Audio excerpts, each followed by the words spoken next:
मुंबई महानगर पालिका virtual class की ओर से आप सबका हार्दिक स्वागत करता हूं। बच्चों, वैश्विक महामारी के चलते इस वर्ष पठन पाठन का कार्यक्रम प्रभावित हो रहा है। ऐसे में हमारी बृहन मुंबई महानगर पालिका ने प्रत्येक विद्यार्थी तक ऑनलाइन शिक्षण पहुंचाने की व्यवस्था की है।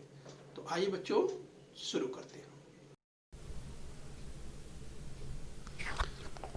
तो बच्चों, स्क्रीन पर आप देख पा रहे हैं कक्षा 9वीं की इतिहास और राजनीति शास्त्र की पाठ्यपुस्तक। तो बच्चों, कक्षा 9वीं में आज हम पढ़ेंगे राजनीति शास्त्र यानी पॉलिटिकल साइंस की बात करेंगे। यस बच्चों, तो आज हम पढ़ेंगे पॉलिटिकल साइंस, जिसमें आज का पाठ है भारत की सुरक्षा व्यवस्था यानी इंडिया डिफेंस सिस्टम पार्ट 1। तो बच्चों, भारत की सुरक्षा व्यवस्था यानी इंडिया डिफेंस सिस्टम पार्ट 1 आज हम लोग पढ़ने वाले हैं। तो बच्चों, मैं CS Patel, virtual training centre Dadar Mumbai से। तो चलिए बच्चों, इस क्रम में आगे बढ़ेंगे। तो बच्चों, हम पढ़ेंगे आज भारत की सुरक्षा व्यवस्था यानी इंडिया डिफेंस सिस्टम की बात करेंगे। तो बच्चों, पिछले पार्ट में हमने भारत की विदेश नीति के संदर्भ में अध्ययन किया था, इंडिया फॉरेन पॉलिसी के संदर्भ में अध्ययन किया था। बच्चों, जब हम बात करते हैं देश की सुरक्षा व्यवस्था की बात करते हैं तो उसमें सबसे पहली बात आती है बच्चों यस यानी भारत के लोगों की बात आती है, देशवासियों की बात आती है। तो ध्यान रखना है इसका हमको। इस बच्चों, तो हम समझने का प्रयास करेंगे। यानी अगर हम पिछले पार्ट की बात करें तो बच्चों, पिछले पार्ट में हमने इंडिया फॉरेन पॉलिसी के संदर्भ में देखा था। हमने आंतरिक व्यवस्था, जो यूँ कहें कि आंतरिक अव्यवस्था से किस तरह से संरक्षण करना है, इसके अलावा सीमा रेखा सुरक्षित रखना, ये राष्ट्र के प्राथमिक हित के संबंध होते हैं इस बच्चों। और बच्चों, ये हमने देखा था पिछली बार। और बच्चों, इसके लिए प्रत्येक राष्ट्र को राष्ट्रीय स्तर पर एक मजबूत सुरक्षा व्यवस्था का निर्माण करना पड़ता है। और भारत के संदर्भ की बात करें तो ये बच्चों, स्क्रीन पर आप देख पा रहे हैं भारत, और भारत की अगर जिस बच्चों सीमा की बात करें, ये तो आप देख पा रहे हैं भारत जो पॉलिटिकल अर्थात भारत का राजनीतिक मानचित्र आप देख पा रहे हैं। तो बच्चों, हम इसी संदर्भ में आज विस्तार से देखने वाले हैं। यानी भारत की सुरक्षा व्यवस्था के संदर्भ में आज हम लोग विस्तार से देखेंगे इंडिया डिफेंस सिस्टम, किस तरह से भारत अपनी सुरक्षा करता है। राइट, तो चलिए इसी क्रम में हम और आगे बढ़ेंगे। बच्चों, अगर राष्ट्रीय सुरक्षा की बात करें, नेशनल सिक्योरिटी की बात करें, तो व्हाट इज नेशनल सिक्योरिटी, राष्ट्रीय सुरक्षा के माने क्या। तो बच्चों, अगर राष्ट्रीय सुरक्षा की बात करते हैं तो बच्चों देखिए, भारत की अगर स्थिति की बात करें, भारत एशिया महाद्वीप और उसमें भी दक्षिणी एशिया महाद्वीप में आप देख सकते हैं, जिसका एक प्रमुख विकासशील देश जो डेवलपिंग कंट्री की बात करते हैं तो भारत का को स्क्रीन पर आप देख पा रहे हैं। तो बच्चों, हम अगर राष्ट्रीय सुरक्षा के संदर्भ में देखें कि आखिर राष्ट्रीय सुरक्षा के माने क्या, तो बच्चों हमें यहाँ पे समझना होगा।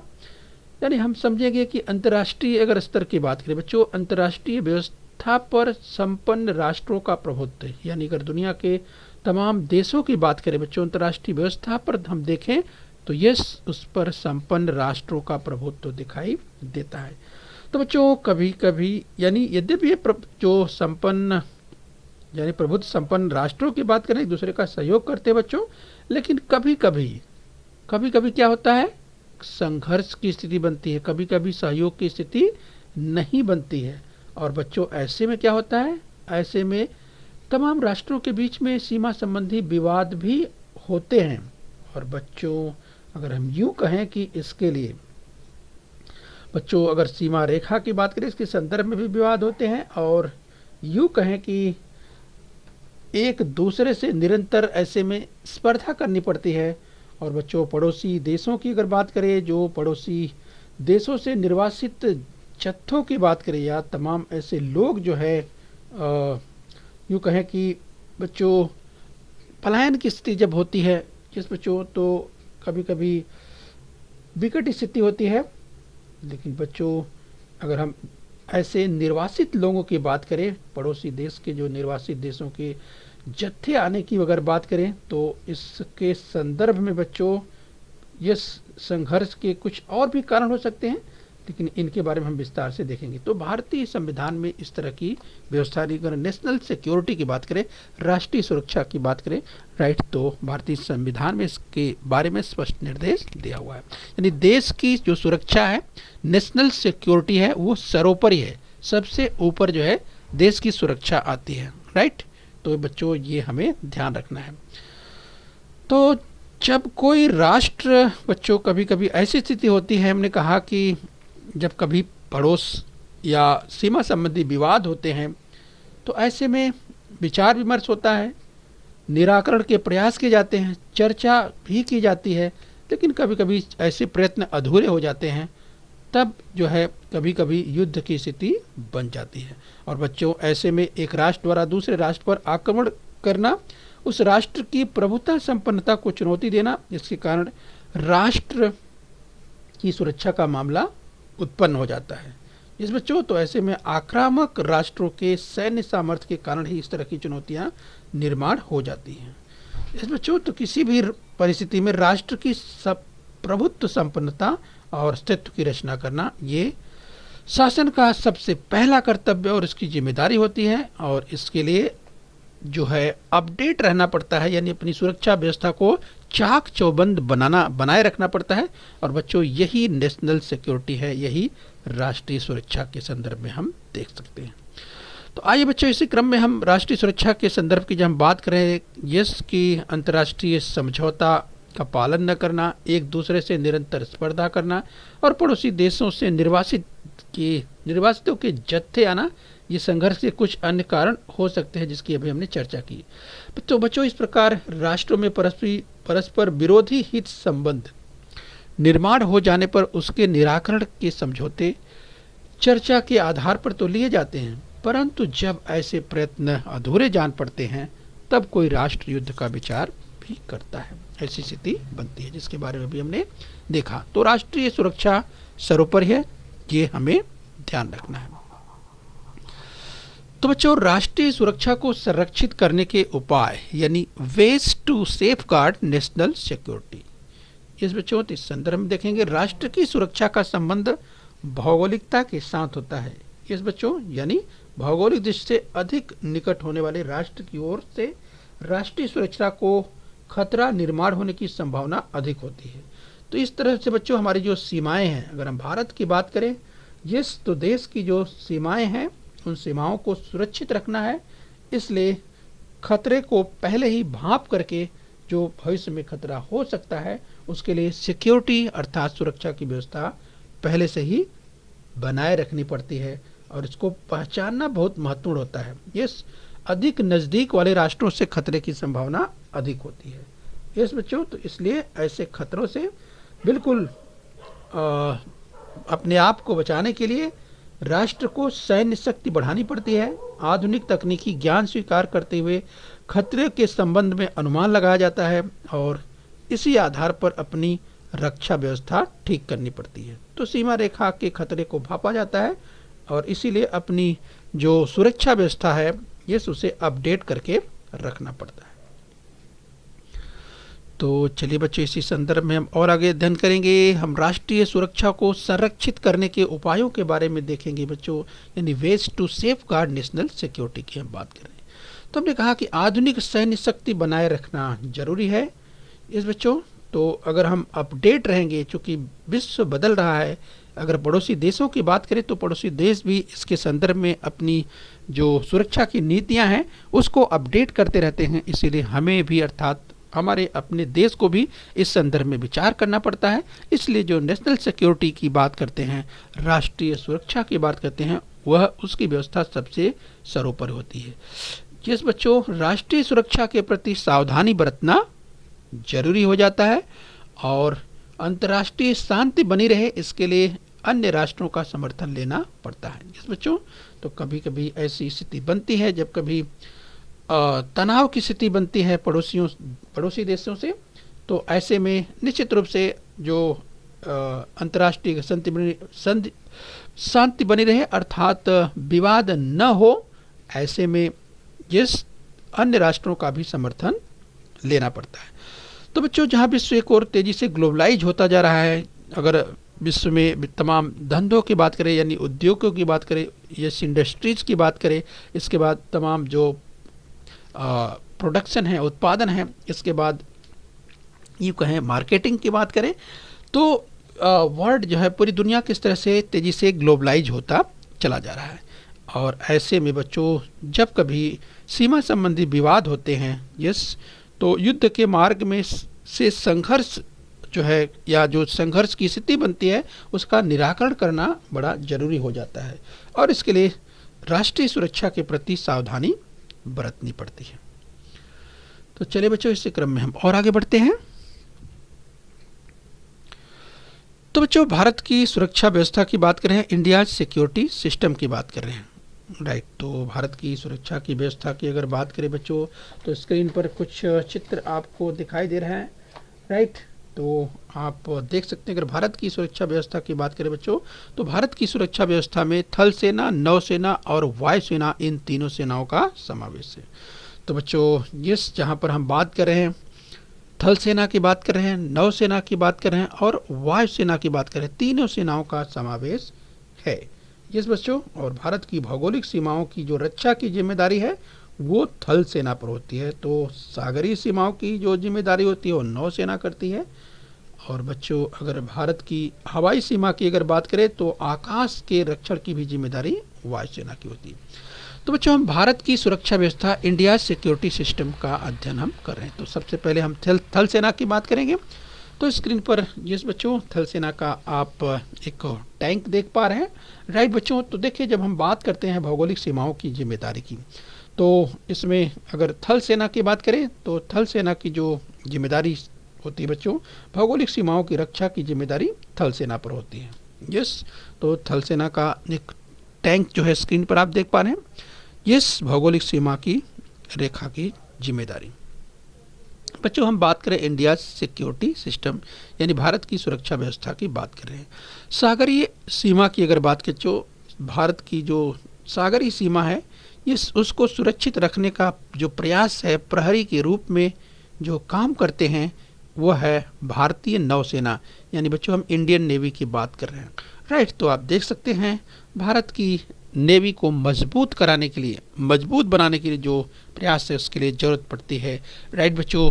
तो चाहे समुद्र के जिस बच्चों सतह की बात करें, समुद्र के ऊपर की बात करें या समुद्र के अंदर जहाँ पर पनडुब्बियाँ हैं, इस बच्चों जैसे स्क्रीन पर आप देख पा रहे हैं, राइट, दाहिनी ओर बिराज पनडुब्बी। तो इस तरह से भारत की जो सागरीय सीमा है, जिस बच्चों सागरीय सीमा पूरी तरह से सुरक्षित रहे या सागर की ओर से कोई आक्रमण न होने पाए, इसलिए भारत की जो है जो नौसेना है वो पूरी तरह से चाक चौबंद रहती है, राइट। तो ये हम बात कर रहे हैं सागरीय सीमा के संदर्भ में, हम इंडियन नेवी की बात कर रहे हैं। तो स्क्रीन पर आप देख सकते हैं। आइए बच्चों, इसी संदर्भ में हम और आगे देखने का प्रयास करेंगे। तो हम भारत की सुरक्षा व्यवस्था यानी इंडिया सिक्योरिटी सिस्टम पढ़ रहे हैं। तो बच्चों हवाई सीमा की अगर बात करें, हवाई सीमा व आकाश यानी आकाश की ओर से किसी तरह का आक्रमण न होने पाए, इसके लिए बच्चों इस वायुसेना यानी एयर फोर्स इसके लिए तैनात रहती है। तो बच्चों स्क्रीन पर आप देख सकते हैं वायुसेना के कुछ विमान आपको दिखाई दे रहे हैं, राइट। और दाहिनी ओर स्क्रीन पर अगर हम बात करें बच्चों, यस, तो आप देख पा रहे हैं तेजस को। और बच्चों ये स्क्रीन पर हम आपको बताएं, राइट, तो आप देख पा रहे हैं यहाँ पर तेजस को, यस बच्चों।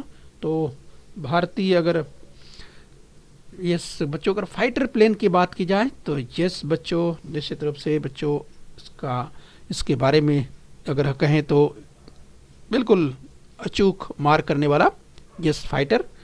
तो बच्चों हम इस तरह से जो सुरक्षा की व्यवस्था की बात कर रहे हैं, देश की सुरक्षा, देश की सीमाओं की सुरक्षा, तो किसी भी तरह से आकाश की ओर से भी इस आक्रमण न होने पाए। अगर कोई दुश्मन कोशिश करता है तो उसे मुंहतोड़ जवाब देने के लिए इस तरह की व्यवस्था जिस अपने देश अर्थात भारत की ओर से की गई। हम बच्चों बात कर रहे हैं भारत की सुरक्षा व्यवस्था अर्थात इंडिया सिक्योरिटी सिस्टम की बात कर रहे हैं। आज बच्चे इसी क्रम में हम और आगे बढ़ेंगे। हम भारत की सुरक्षा व्यवस्था यानी इंडिया सिक्योरिटी सिस्टम की बात कर रहे हैं। तो चलिए हम और बच्चों इसी क्रम में आप देख सकते हैं बच्चों, यस। तो बच्चों अगर हम मिसाइल्स की बात करें तो स्क्रीन पर आप देख सकते हैं बच्चों, यस। तो इस तरह से बच्चों देश की जो सुरक्षा व्यवस्था है, इस प्रत्येक क्षेत्र में जो है इसका ध्यान दिया जाता है और किस तरह से भारत की सीमाएं सुरक्षित रहे, देश सुरक्षित रहे, देश की सिक्योरिटी, इस इंडिया सिक्योरिटी सिस्टम को मजबूत बनाने के लिए जो शासन का प्रयास होता है, ये पूरी तरह से प्रयास करना पड़ता है। तो चलिए बच्चे, इसी क्रम में हम भारत की सुरक्षा व्यवस्था का अध्ययन कर रहे हैं। इंडिया सिक्योरिटी सिस्टम की बात करें, भारत की थल सेना द आर्मी बहुत बड़ी है बच्चों। यह विश्व में 7वें क्रमांक की मानी जाती है। राइट, ध्यान रखिए, अगर भारतीय थल सेना की बात करें बच्चों तो विश्व में 7वें क्रमांक की मानी जाती है, यह आपको ध्यान रखना है। और थल सेना के प्रमुख थल सेना अध्यक्ष या जनरल कहे जाते हैं।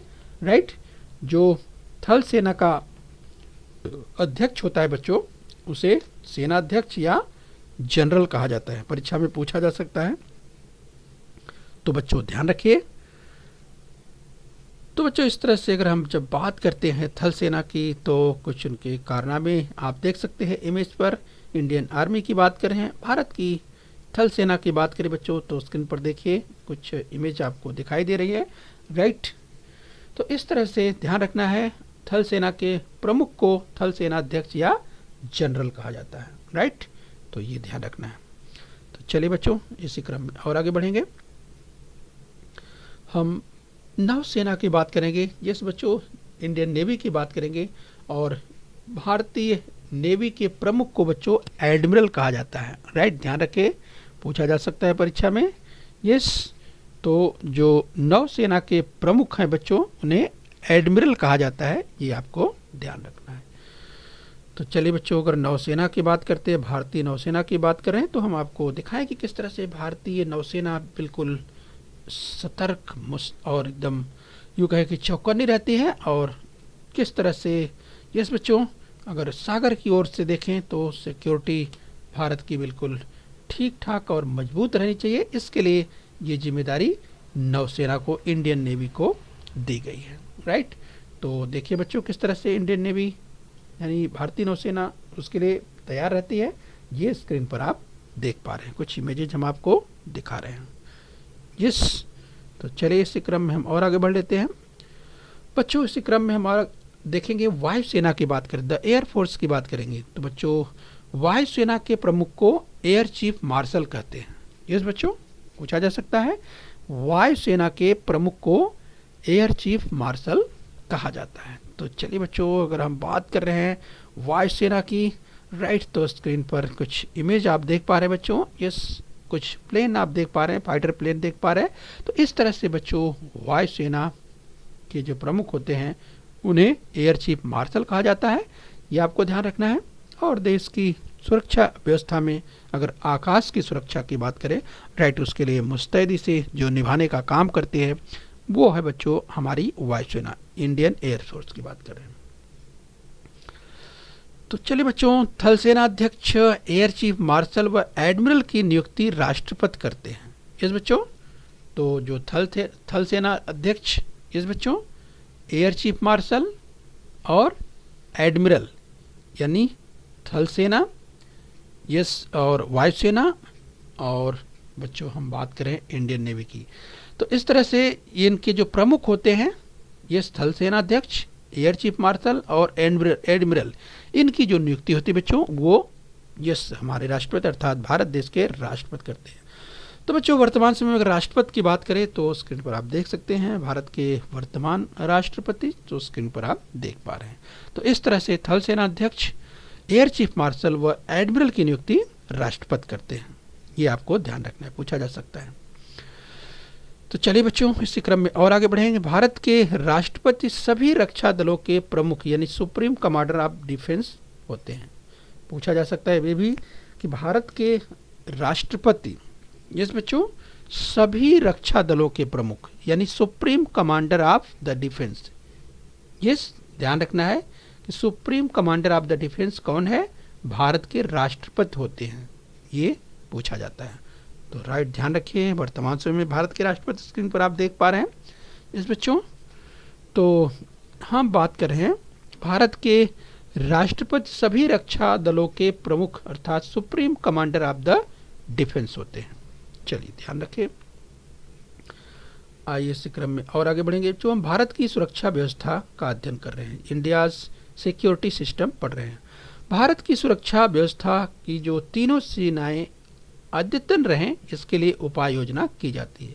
इसके लिए कुछ अनुसंधान संस्थान भी स्थापित किए गए हैं। इस बच्चों हम कुछ इंस्टीट्यूट की बात कर रहे हैं, कुछ और उनकी हम चर्चा करेंगे। जैसे बच्चों, सुरक्षा दलों के सभी श्रेणियों के व्यक्तियों को अपने काम उत्तम ढंग से करने आए, इसके लिए देश में अनेक प्रशिक्षण संस्थान भी हैं। इस बच्चों, जैसे पुणे के नेशनल डिफेंस एकेडमी या दिल्ली का नेशनल डिफेंस कॉलेज। तो बच्चों, अगर हम बात करें पुणे के नेशनल डिफेंस एकेडमी की, तो स्क्रीन पर आप देख पा रहे हैं पूना का यह नेशनल डिफेंस एकेडमी जो स्क्रीन पर आपको दिखाई दे रहा है। इस बच्चों, तो ये क्या काम करते हैं? इस बच्चों, यहाँ पे प्रशिक्षण होता है, यानी जो भी कार्य यह सुरक्षा दलों के सभी श्रेणियों के व्यक्तियों को अपने काम उत्तम ढंग से करने के लिए इस तरह के प्रशिक्षण संस्थान हैं। जिस तरह से पुणे का नेशनल डिफेंस एकेडमी जो स्क्रीन पर आप देख पा रहे हैं। चलिए बच्चों, हम भारत की सुरक्षा व्यवस्था अर्थात इंडिया सिक्योरिटी सिस्टम पढ़ रहे हैं। दिल्ली का नेशनल डिफेंस कॉलेज, तो स्क्रीन पर देखिए बच्चों, हम दिल्ली के नेशनल डिफेंस कॉलेज की बात करें तो स्क्रीन पर आप देख सकते हैं नेशनल डिफेंस कॉलेज जो कि नई दिल्ली में है। इस बच्चों, तो यहाँ भी प्रशिक्षण होता है इसको लेकर के। चलिए बच्चों, हम इसी क्रम में आगे बढ़ करके पैरा मिलिट्री फोर्सेस की बात करेंगे, यानी बच्चों अर्ध सैन्य बलों की बात करेंगे। तो बच्चों, भारत के रक्षा दलों की सहायता के लिए अर्ध सैन्य बल होते हैं। यस, भारत के रक्षा दलों की सहायता के लिए अर्ध सैन्य बल होते हैं। तो स्क्रीन पर आप देख पा रहे हैं बच्चों, पैरा मिलिट्री फोर्स की हम बात कर रहे हैं। तो स्क्रीन पर आप देख पा रहे हैं पैरा मिलिट्री फोर्स। यस, ये क्या कार्य करते हैं? भारत के रक्षा दलों की सहायता के लिए अर्ध सैन्य बल होते हैं, जिन्हें पैरा मिलिट्री फोर्सेज कहा जाता है। तो चलिए बच्चों, हम पैरा मिलिट्री फोर्सेज की बात कर रहे हैं, यानी रक्षा दलों की सहायता करना उनका प्रमुख काम होता है। और सीमा सुरक्षा बल, ये अगर बच्चों बात करें जैसे बॉर्डर सिक्योरिटी फोर्सेज, यस बच्चों, तो बॉर्डर सिक्योरिटी फोर्स स्क्रीन पर आप देख पा रहे हैं, ये हम बात कर रहे हैं पैरा मिलिट्री फोर्सेज की। तो बॉर्डर सिक्योरिटी फोर्स, इसके बाद देखिए तटरक्षक अर्थात कोस्ट गार्ड की बात करें तो स्क्रीन पर आप देख पा रहे हैं बच्चों कोस्ट गार्ड, यानी यस भारतीय तटरक्षक की बात कर रहे हैं। और बच्चों, इसके बाद अगर हम बात करें तो स्क्रीन पर आप देख पा रहे हैं रिजर्व पुलिस फोर्स, ये सेंट्रल रिजर्व पुलिस फोर्स जिसे सीआरपीएफ कहा जाता है, central reserve police force CRPF. और इसके बाद बच्चों दाहिने और स्क्रीन पर आप देखेंगे, ये तो आप देख पा रहे हैं सीआरपीएफ, और इसके अलावा आगे आप देखेंगे ये है रैपिड एक्शन फोर्स, यानी शीघ्र कृत्य बल। तो बच्चों, ये इन्हें जो है कहा जाता है पैरा मिलिट्री फोर्सेज, यानी अर्धसैन्य बल कहा जाता है, राइट। तो इनका प्रमुख कार्य क्या होता है? यस बच्चों, चाहे बीएसएफ की बात करें, कोस्ट गार्ड की बात करें, या सेंट्रल रिजर्व पुलिस फोर्स यानी सीआरपीएफ की बात करें, या रैपिड एक्शन फोर्स की बात करें, तो इनका कार्य क्या होता है बच्चों? रक्षा दलों की सहायता करना इनका प्रमुख कार्य है। तो ये रैपिड एक्शन फोर्स स्क्रीन पर आप देख पा रहे हैं, राइट। तो चलिए बच्चों, इसी क्रम में और आगे बढ़ लेते हैं। यस, अर्धसैन्य बल हम पैरामिलिट्री फोर्सेज की बात करें, इसके अलावा बच्चों यस जो पैरामिलिट्री फोर्सेज है इनका कार्य है रेल स्थानक, तेल संग्रह, जल संग्रह आदि महत्वपूर्ण संस्थानों की सुरक्षा की जो जिम्मेदारी होती है वो पैरामिलिट्री फोर्सेज की होती है। तो स्क्रीन पर आप देख पा रहे हैं रेलवे स्टेशन की बात करें या तेल संग्रह की बात करें, जल संग्रह, यस इनको भी देखना पड़ता है। इसके अलावा बच्चों कभी कभी प्राकृतिक आपदा आती है या कभी मानव निर्मित आपदा आती है, तो उनके प्रबंधन में भी इनका सहभाग होता है। जैसे कभी बच्चों बाढ़ आ जाती है या कभी कहीं दंगे हो जाते हैं, राइट। तो इस तरह की स्थिति अगर बनती है तो इनकी मदद यानी पैरामिलिट्री फोर्सेज की मदद ली जाती है। यस बच्चों, तो ध्यान रखना है। तो चलिए बच्चों, हम बात करेंगे होमगार्ड की यानी गृह रक्षक दल। होमगार्ड्स की बात करें तो स्वतंत्रता पूर्व काल में गृह रक्षक यानी होमगार्ड संगठन की स्थापना की गई। तो चलिए बच्चों, स्क्रीन पर आप देख पा रहे हैं, यस तो हम होमगार्ड्स की बात कर रहे हैं, ये हैं गृह रक्षक दल। तो बच्चों स्वतंत्रता पूर्व यानी स्वतंत्रता पूर्व काल में गृह रक्षक होमगार्ड संगठन की स्थापना की गई, जो स्क्रीन पर आप देख पा रहे हैं। तो बच्चों हमने बात की कि गृह रक्षक दल में सहभागी होकर नागरिक देश की सुरक्षा करते हैं और 20 से 35 वर्ष आयु ग्रुप के कोई भी स्त्री पुरुष नागरिक इसमें भर्ती हो सकते हैं। इस बच्चों अगर आप सेवा करना चाहते हैं, देश की सेवा करना चाहते हैं, तो आप चाहे बीएसएफ में, यस कोस्ट गार्ड में, सेंट्रल यानी सीआरपीएफ में या आरएएफ में, आप बच्चों जब आपकी उम्र होगी आप जो उसकी योग्यता है उस योग्यता को प्राप्त करके बच्चों देश की सेवा में लग सकते हैं इस बच्चों। और इसके लिए जो गृह रक्षक जो होमगार्ड की बात करें बच्चों, अगर यहाँ सेवा देना चाहते हैं तो यहाँ के लिए आपको आपकी उम्र कम से कम 20 साल यानी राइट ध्यान देना है आपको, 20 से 35 वर्ष आयु ग्रुप में कोई भी स्त्री या पुरुष नागरिक इस दल में भर्ती हो सकते हैं इस बच्चों। तो इस तरह से पुलिस की तरह भी ये भी सार्वजनिक सुरक्षा रखना, दंगा फसाद हो, कभी बंद हो, कभी दूध पानी आदि की जीवन आवश्यक जो वस्तुएं हैं इनकी पूर्ति कराना है, परिवहन की व्यवस्था ठीक करना, भूकंप बाढ़ जैसी प्राकृतिक आपदाएं आती हैं तो उनमें ये मदद करते हैं जिस बच्चों। तो चलिए बच्चों पार्ट 1 में हमने यहाँ तक अध्ययन कर लिया, आइए थोड़ा अभ्यास कर लेते हैं। राइट, तो आपके सामने स्क्रीन पर कथन आएगा और देखिए कथन ये सत्य है या असत्य आपको पहचानना है। तो पहला कथन है भारत की सुरक्षा व्यवस्था में थल सेना, नौसेना और वायुसेना इन तीनों सेनाओं का समावेश है। तो क्या ये कथन सत्य है? याद कीजिए, इसकी हमने चर्चा की थी। भारत की सुरक्षा व्यवस्था में थल सेना, नौसेना और वायुसेना इन तीनों सेनाओं का समावेश है। तो चलिए बच्चों टैली कीजिए अपना उत्तर, आपने पहचान लिया होगा। यस, ये कथन बिल्कुल सत्य है। चलिए एक दूसरा कथन लेंगे, ध्यान से देखिए कथन सत्य है या असत्य। अगर असत्य है कथन तो उसे सत्य करके लिखना है। भारत के राष्ट्रपति सभी रक्षा दलों के प्रमुख होते हैं। क्या ये कथन सत्य है? भारत के राष्ट्रपति सभी रक्षा दलों के प्रमुख होते हैं। क्या ये कथन सत्य है? याद कीजिए, इसकी चर्चा हमने की थी। तो बच्चों अपना उत्तर टैली कीजिए। यस, ये भी कथन बिल्कुल सत्य है। भारत के राष्ट्रपति सभी रक्षा दलों के प्रमुख होते हैं, ये कथन बिल्कुल सत्य है। तो चलिए बच्चों और आगे बढ़ेंगे इसी क्रम में। अगला कथन देखिए ध्यान से, वायुसेना प्रमुख को एडमिरल कहते हैं। याद कीजिए बच्चों, क्या ये कथन सत्य है? वायुसेना प्रमुख को एडमिरल कहते हैं। क्या ये कथन सत्य है? तो बच्चों आपको याद आ गया होगा, इसकी चर्चा हमने की थी। राइट, कि वायुसेना प्रमुख को एडमिरल नहीं कहते हैं, यानी बच्चों ये कथन असत्य है। तो बच्चों अगर कथन असत्य है तो क्या करना है, इसको इस कथन को सत्य करके लिखना है। तो चलिए बताइए, वायुसेना प्रमुख को क्या कहते हैं? वायुसेना प्रमुख को बच्चों कहते हैं एयर चीफ मार्शल। यस बच्चों, तो हमने इसकी चर्चा की थी। वायुसेना प्रमुख को एडमिरल नहीं कहते हैं, एडमिरल तो कहते हैं नौसेना प्रमुख को। राइट बच्चों, तो वायुसेना प्रमुख को क्या कहते हैं? एयर चीफ मार्शल कहते हैं। तो इसलिए इस कथन को आपको सही करना है। तो आपका उत्तर मिल गया कि वायुसेना प्रमुख को एयर चीफ मार्शल कहते हैं। इस तरह से कथन अगर असत्य है तो उसको सत्य करके लिखना है। तो चलिए बच्चों लास्ट में कथन और ले लेते हैं। तो बच्चों ये कथन है, थल सेना के प्रमुख थल सेना अध्यक्ष या जनरल होते हैं, यानी इन्हें जनरल कहा जाता है। तो क्या ये कथन सत्य है? थल सेना के प्रमुख को थल सेना अध्यक्ष या जनरल कहते हैं। याद कीजिए बच्चों, इसकी भी चर्चा हमने की थी कि थल सेना के अध्यक्ष को यानी प्रमुख को क्या कहते हैं? तो थल सेना के प्रमुख को थल सेना अध्यक्ष या जनरल कहते हैं। क्या ये कथन सत्य है? तो चलिए बच्चों आपको याद आ गया होगा, इसका उत्तर टैली कर लीजिए। यस, ये कथन भी बिल्कुल सत्य है। थल सेना के प्रमुख को थल सेना अध्यक्ष या जनरल कहते हैं। ओके बच्चों, तो बच्चों आज पार्ट 1 में यही तक। अगली बार पार्ट 2 में मिलेंगे बच्चों। तो आगे हम इस पार्ट में यानी भारत की जो सुरक्षा व्यवस्था की बच्चों बात हम आगे और करने वाले हैं। तो चलिए बच्चों अपना ध्यान रखिए, अपने स्वास्थ्य का ध्यान रखिए। ओके बच्चों, ओके बच्चों, बृहन मुंबई महानगर पालिका के इस चैनल को सब्सक्राइब कर लीजिए और बेल आइकन प्रेस कर लीजिए। तो बच्चों हम उम्मीद करते हैं यहाँ तक आपने समझ लिया है। आगे फिर मिलेंगे, आज के लिए इतना ही। Thank you very much.